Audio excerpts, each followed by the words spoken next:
Nepal's parliament is expected this week to formally approve a revised map of the country, including 3 areas it disputes with its giant neighbour India. The redrawing of the map covers a relatively small region high in the Himalayas, but it has stirred simmering tensions between 2 of the world's biggest powers, India and China. In Nepal, which is sandwiched between the two, people have reacted angrily, protesting and accusing India of disregarding the country's sovereignty. In recent months, a new Indian road on a strategic mountain pass fanned tensions, as did a revised map put out by Delhi showing disputed areas as belonging to India. To top it off, India and China are already locked in a military standoff in the northern Ladakh region of disputed Kashmir, where their troops have been facing off for weeks. Media and some officials in India have accused China of instigating the changes to Nepal's map, a charge to which China has not responded. What triggered the row? Nepal and India share an open border of about 1,880 kilometers, 1,168 miles. The two countries have finalized maps covering 98% of the boundary, but the Lipulekh Pass, Kalapani and Limpiadhura in western Nepal are among the areas that remain contested. Together, the 3 areas cover about 370 square kilometers, 140 square miles, Nepalese officials say. The strategic Lipulekh Pass connects the Indian state of Uttarakhand with the Tibet region of China. Nepal and China have been angered by India's recent moves. Delhi's published its new map of the border region in November after it divided Indian-administered Kashmir into Jammu and Kashmir and Ladakh. The map incorporated some of the territories disputed with Nepal inside India's borders. We all agree that international boundary between two countries is defined by bilateral treaties. Any unilateral type of action cannot establish any legitimate claim of their presence, Pradeep Gyawali, Nepal's foreign minister, told the BBC.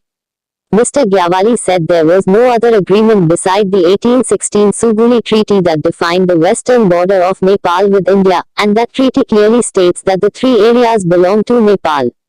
In retaliation, Nepal published its revised map last month showing the disputed areas within Nepal, infuriating India in return.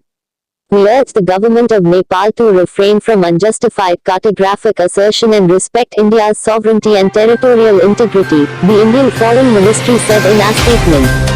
The amendment to replace the map is expected to be passed in Nepal's parliament this week. Is it clear who the land belongs to? Nepal surrendered a part of its western territory in 1816 after its forces were defeated by the British East India Company. The subsequent Sugauli Treaty defined the origin of the Kali River as Nepal's border point with India. But the two countries differ on the source of the Kali River. In which caption protesters in Nepal held signs near the Indian embassy in Kathmandu. India argues that the exact coordinates of the river were not mentioned in the treaty and claims that improved survey techniques have redrawn the map in the years since.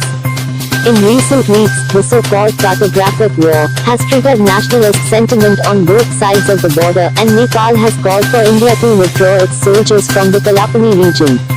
The increasing rhetoric on territorial nationalism on both sides is not good for bilateral relations, said Rakesh Sood, India's former ambassador to Nepal. In reality, all the 3 contested areas have been firmly under India's control for the past 60 years or so, and the people living in those areas are now Indian citizens, pay taxes in India and vote in the Indian elections. Nepali politicians argue that as the country was going through decades of political crisis followed by a Maoist-led insurgency, they were not in a position to raise the border dispute with India. How important is Nepal? As a landlocked nation, Nepal depended for many years on Indian imports, and India played an active role in Nepal's affairs. But in